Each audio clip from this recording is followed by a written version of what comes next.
اگر وہ آج کل کے والدین گھر سے نکل جاؤ آگ کر دو، اولاد اور ماں باپ میں رسہ کشی ہے اور لڑائی ہے اور جھگڑا ہے اور نفرت ہے، نہ وہ ضد چھوڑتا ہے نہ وہ ضد چھوڑتا ہے۔ ماں باپ کو ضد چھوڑنی چاہیے۔ بچے نادان ہوتے ہیں، عقل کے کچے ہوتے ہیں، تجربہ ہوتا نہیں ہے، ان کے اوپر اگر ہم مسلط ہو کر اپنی ضدوں پر ان کو جھکائیں گے تو وہ ٹوٹ جائیں گے، وہ بکھر جائیں گے، وہ ہم سے متنفر ہو جائیں گے۔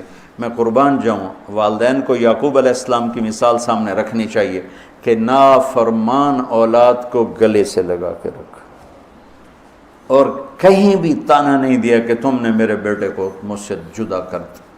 فصبر جمیل، صبر کے ساتھ، صبر کے ساتھ۔ یہ آج کے ماحول میں یعقوب والی صفت اگر باپ میں ہوگی تو کوئی اولاد ضائع نہیں ہوگی، لیکن باپ ہی جب مقابلہ کر لیتا ہے، ضد پہ آ جاتا ہے، تو اپنے ہاتھوں سے اپنی اولاد کو دفن کر دیتا ہے تابوت میں۔ نافرمانی کے تابوت کی کیل والدین لگاتے ہیں کہ وہ ضد کر لیتے ہیں، بچوں سے ضد کر لیتے ہیں۔ ارے اپنی ضدیں توڑ دو، وہ تمہارے اوپر قربان ہو جائیں گے، فدا ہو جائیں گے۔ اگر ان پر اپنی ضدیں مسلط کرو گے پھر لڑائیاں ہوں گی، جھگڑے ہوں گے، نفرت ہوگی۔